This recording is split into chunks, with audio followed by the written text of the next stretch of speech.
Tenho dificuldade para lidar com pessoas lentas. Essa já foi uma afirmação que eu fiz no meu ambiente profissional e entender sobre comportamento humano me ajudou a lidar com as pessoas com muito mais respeito e com muito mais empatia.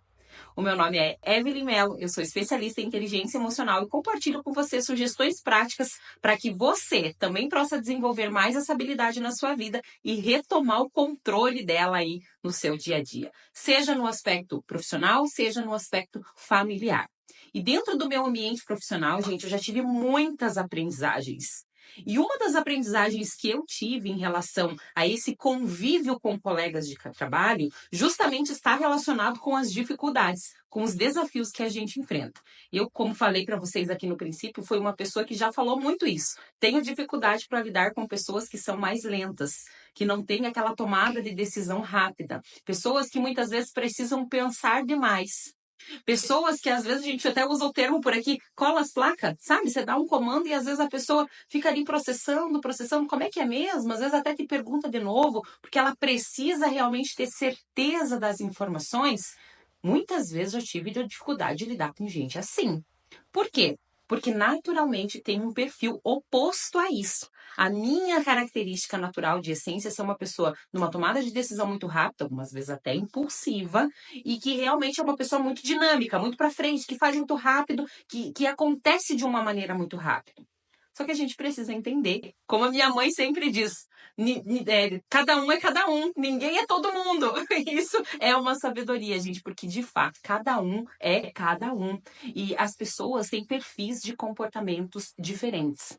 Por exemplo, quando a pessoa traz uma característica dentro da análise DISC, que é uma das vertentes de perfil de comportamento, da estabilidade, a gente usa esse termo para definir, ela vai trazer características de uma tomada de decisão mais reflexiva, mais demorada, mais ponderada. Normalmente é um indivíduo que tem uma habilidade maior em ouvir e que muitas vezes demora um pouco mais para processar as informações.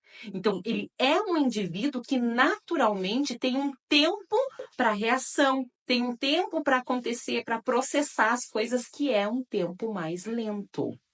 Gente, entender isso tem me ajudado muito, tanto no aspecto profissional como no aspecto familiar, porque a gente também traz isso para as nossas demandas familiares, e é através dessa percepção e do conhecimento, gente, que a gente começa realmente a conseguir tratar o outro com um verdadeiro e profundo respeito e empatia.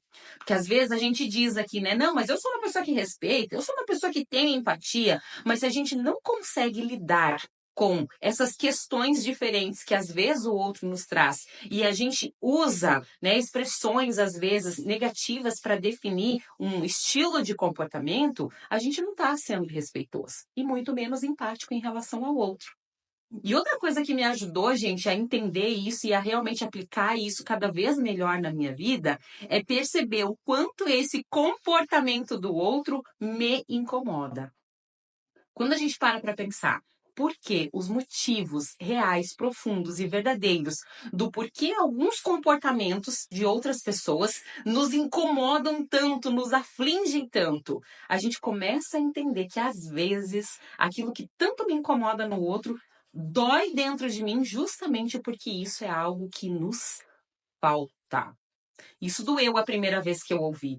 Como assim? Me falta? Eu não quero ser uma pessoa mais devagar. Eu não quero ser uma pessoa mais demorada. Eu não quero ser uma pessoa que pensa demais. Mas eu percebi que dentro do comportamento da estabilidade, por exemplo, existem sim características muito positivas e que eu não estava desenvolvendo isso na minha vida. Como, por exemplo, uma delas, a paciência. Sim, em muitos momentos da minha vida, eu já fui uma pessoa extremamente impaciente, inclusive essa não é uma habilidade natural, tá, gente? Preciso pedir aqui, ó, o Espírito Santo de Deus. Olha os passarinhos, vocês estão ouvindo? A coisa mais linda? Aqui em casa, viu? Desenvolver essas características, pedir o Espírito Santo de Deus para isso, também trazer consciência, também envolve realmente o meu posicionamento em relação a isso, para conseguir, em alguns momentos, realmente ter mais paciência e deixar de ser tão impaciente no dia a dia. Isso melhora as relações, melhora os resultados e, inclusive, diminui a ansiedade. Então, olha a importância de conseguir aprender com um estilo de comportamento diferente do seu. Então, sabe aquele colega de trabalho difícil de lidar, que traz aí coisas que deixam você desconfortável? Sabe aquele familiar que você diz assim, meu Deus, não tem quem lide com essa pessoa. Meu Deus, que pessoa difícil. Se você começar a olhar para essas pessoas com um olhar atento para uma oportunidade de aprendizado a algo que você precisa desenvolver, você vai conseguir olhar para esse indivíduo com outro olhar, com olhos de verdadeira empatia e de verdadeiro respeito. E isso é algo que nos aproxima, que nos conecta e que nos ajuda a ser pessoas mais centradas e mais equilibradas. Comenta para mim, qual que é o estável aí na sua vida e que realmente é uma pessoa que tem coisas para te ensinar e que você pode aprender com esse estilo de comportamento. Quero saber, coloca aqui para mim nos comentários.